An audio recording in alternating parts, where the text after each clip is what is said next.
what I really love is trying to find different places where I find wonder, and then I start thinking about what kind of story could I make of this wondrous thing. He really stressed the fact that writers have to finish. Because otherwise, you can just call yourself a writer.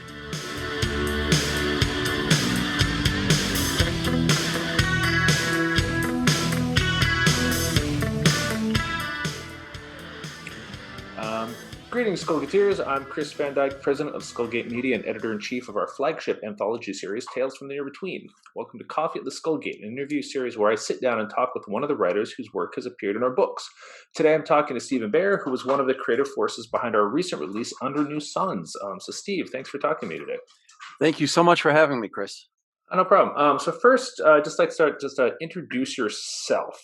So outside of, you're here because you did some writing with us, but outside of writing, who are you? What do you do? Most important is that I'm a husband and a dad, and that is my number one. Those are my number one jobs.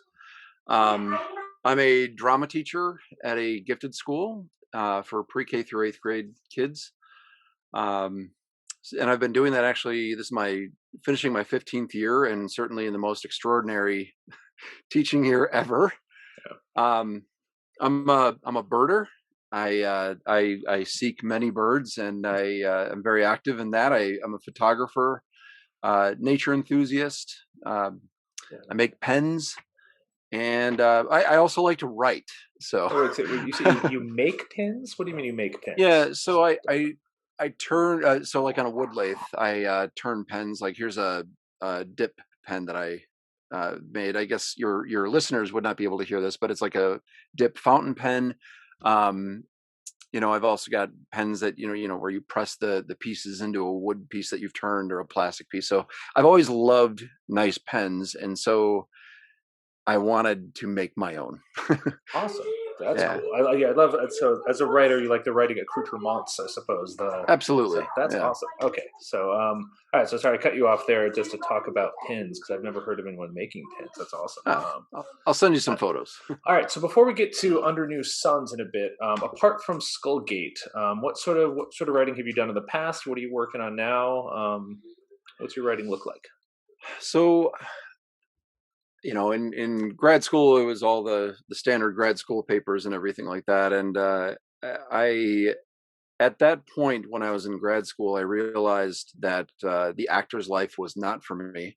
I lived in North Hollywood for a very short time, realized, this wasn't my thing. And so in grad school, what I realized about myself is that I had to continue to create no matter what, though. Like I had to have creative outlets, and I started to get into playwriting. Like they say, you write what you know and everything. And I'd been reading a lot of plays, and so that's where I started, was with writing plays. As I got more into playwriting, I actually decided that it might be fun to start dabbling in some novel writing, because you have a lot more freedom there, and you're not restricted by trying to make something work on a stage.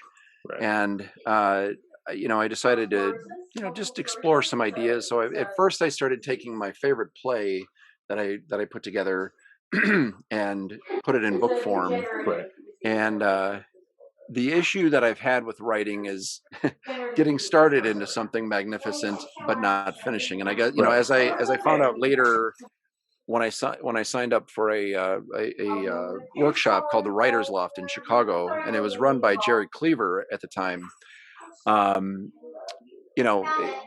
He really stressed the fact that writers have to finish. Because otherwise, you can just call yourself a writer. So the best piece of writing advice I ever think I got from a script writing professor, actually, in college. He was a filmmaker, and I remember one point we had to come back with some script.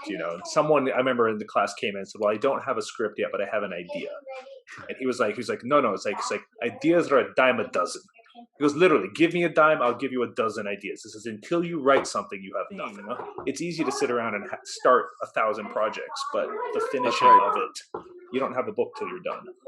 So I have a lot of partial books Don't two we all? two that I've half written actually, and then just I've learned that when you stop, it is so hard to come back if you take like a year and then another year or something. Yeah. Then your head is just different by the time you come back to it. And um, so I when I got into the process with Under New Suns, um, I had to get my head into a place where because I had been dabbling back with writing again and really trying to uh, get back to something that I feel like I do have a talent for that I would like to start moving on actually. And the first thing that I did was I started going back to Jerry Cleaver's book, which is Creating Fiction. Excellent, Hmm. excellent book. So finish that, and I'm happy to talk all about the process that I went through with this short story. But right now, I've got two projects that I'm working on. Um, One has to do with gnomes, and Okay. although I'm not calling them gnomes, and I'm working with uh, kind of like a historical fiction where I'm using a little bit of Paracelsus, a little bit of the some other manuscripts and things like that I'm going to throw in as historical fiction. Hmm. Um, and then another piece is I'm trying to put together a winter writing piece. Oh, really? So yes, and I have the idea, but how much those are worth. Yeah. So So. now it's time to get it on paper. Awesome. So you said you're doing something with gnomes there, and then you mentioned screenwriting. Do you write a Yes. lot of fantasy and science fiction? Is that just sort of part of the stuff you do? Do you have a Um, genre you tend to write in, or you just sort of a whatever speaks to you for each story? I do think that it's a lot of whatever speaks to me, but I'm moved by um, fantasy forests, like alternate realities within our actual world, but not.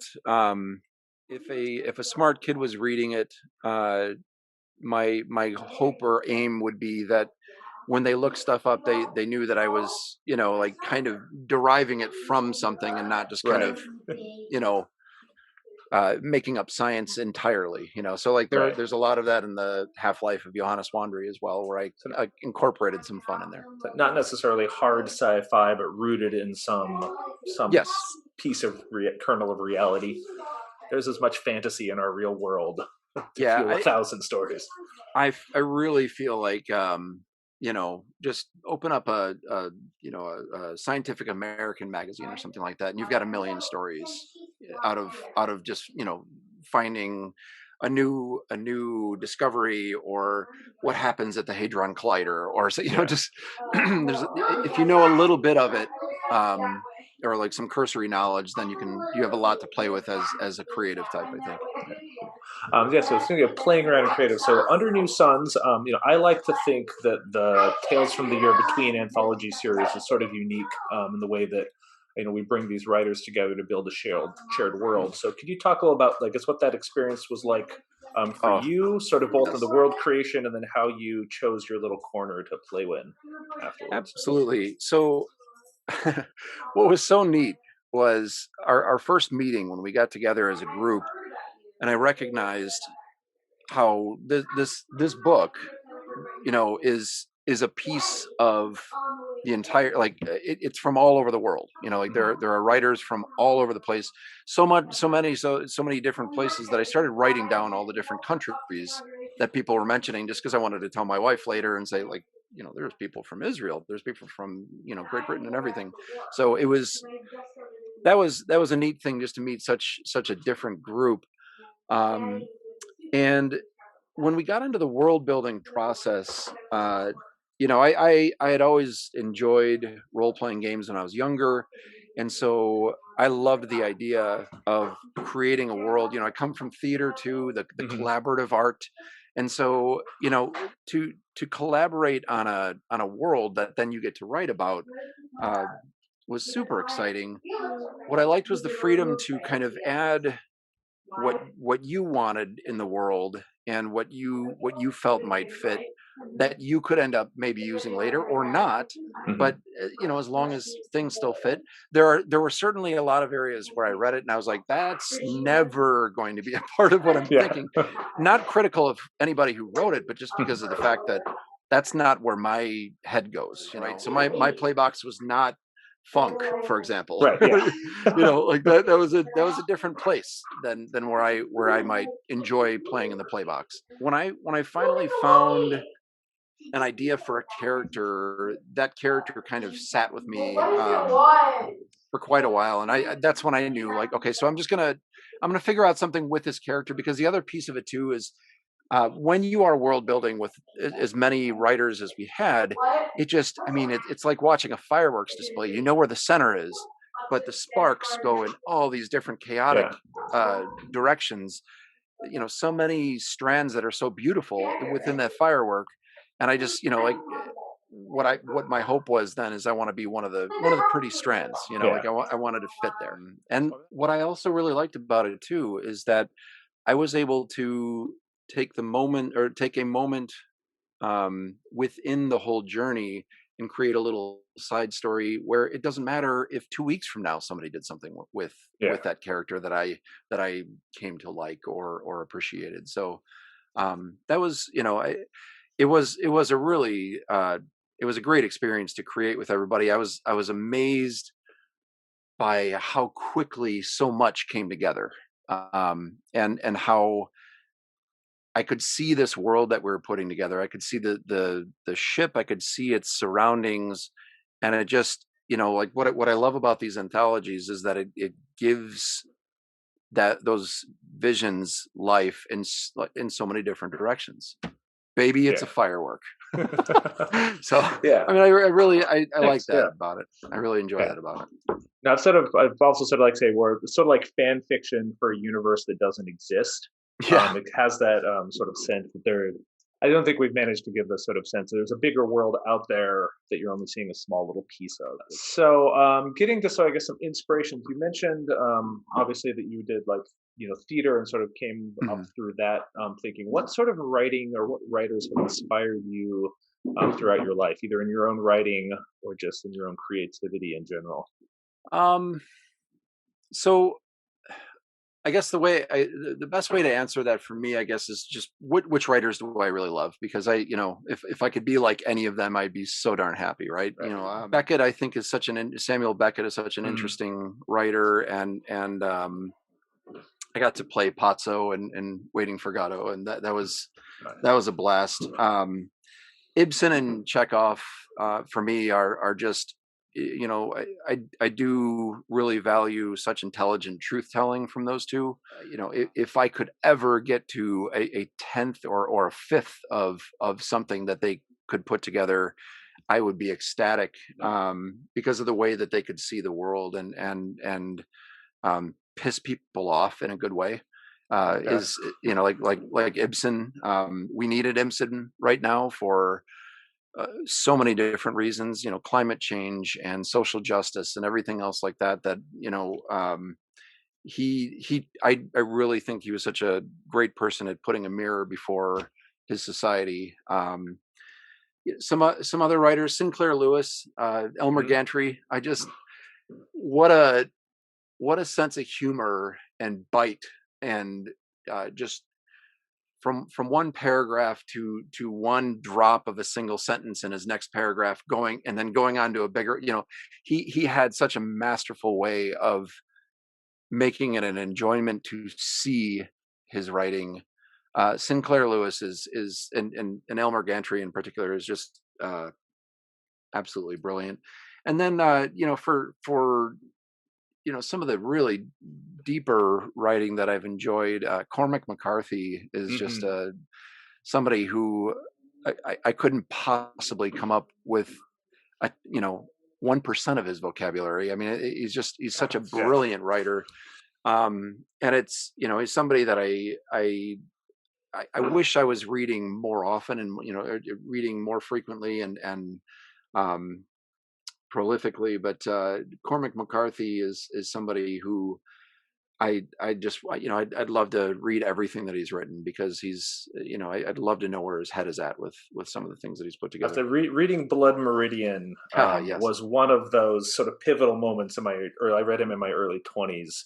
Yep. And there was just there were sentences in there which were like being struck by lightning. Just Yeah. remember there's the scene when the judge is like reading, like, I think he's like reciting from like the Iliad or the Odyssey while walking across these ramparts during a thunderstorm. And you're just like, Yeah. it's like Shakespeare.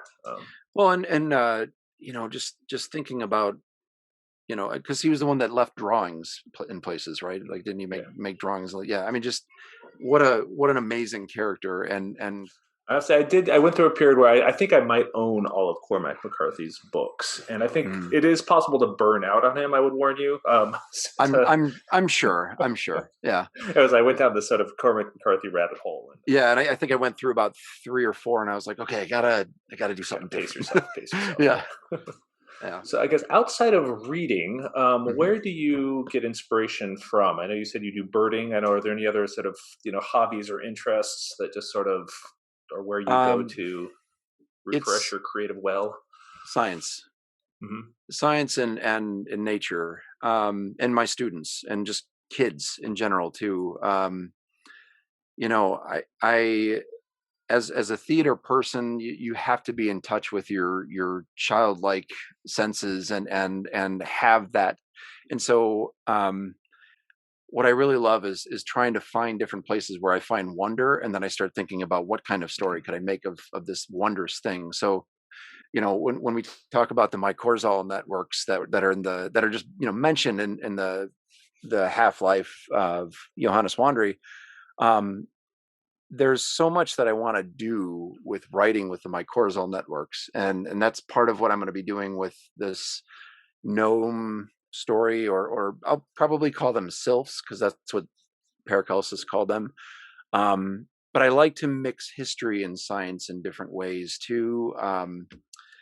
I like I'm in photography is another piece. So like I love photographing dead trees, and I love photographing bases of trees. Trees in general just are they really move me. I've got an acorn tattoo on my Nice. wrist and everything. And there's a story behind trees, because they've had to live and thrive, and have seen so much history. And so that is that's something that really catches me. And then I also, I do think about my students, because I think about, one, how honest and tough critics kids can be, and I think about what they would maybe enjoy hearing about, or what might be an interesting story. And that's where I often stop myself from idea to writing, is like, yeah, but that wouldn't be a thing though, or like it's got to be more than that. Right. um What's the story beyond the essay or even the blurb? that's Like right. the idea. Okay, That's it's a right. cool idea, but what makes it a story Yeah. instead of a? Theme that I like to approach is humans. Are we as humans worthy of this earth, Mhm. of being here? Because if if humans were gone, of course, the rest of the world would do much, much better. Right. But the more that we're here, the much less everything is thriving. So, or And I at remember, least that's how I see it. and I remember way back in high school, I read some like sort of speculative essay by someone, and it was about like climate change and how like humanity might die out. But their thesis, yeah, it's sort of tongue in cheek, but they're trying to make a point, which was that actually climate change is the Earth's way of trying to kill us off, Right. because we are parasites that are destroying the earth, and that the earth's Yep. ultimate goal would be to eliminate us, because then everything can go back to a much better Right. situation. And so The more knowing Earth than we realize kind of idea, that yeah. it's just kind of washing us off, Yeah. maybe giving us a couple diseases along the way, but Great. So I feel we could probably talk forever, but I don't like these to run too long, and it's Mm, 9:30 on a Monday, my time, and as a teacher, we get up bright and early every day. So yes, we do. Yes, we do. all right, so two sort of like then on two sort of fun notes. I got a lightning Mhm. round, so I'm just going to ask you a bunch of questions. You're not allowed to bloviate, dither, or caveats. Just quick Got it. answers. All right, what is your favorite book? Oh gosh. Elmer Gantry. Okay, your favorite band? Um, I ooh, Lately, I can only go by lately. Lately I've really liked Aloe Black. Okay.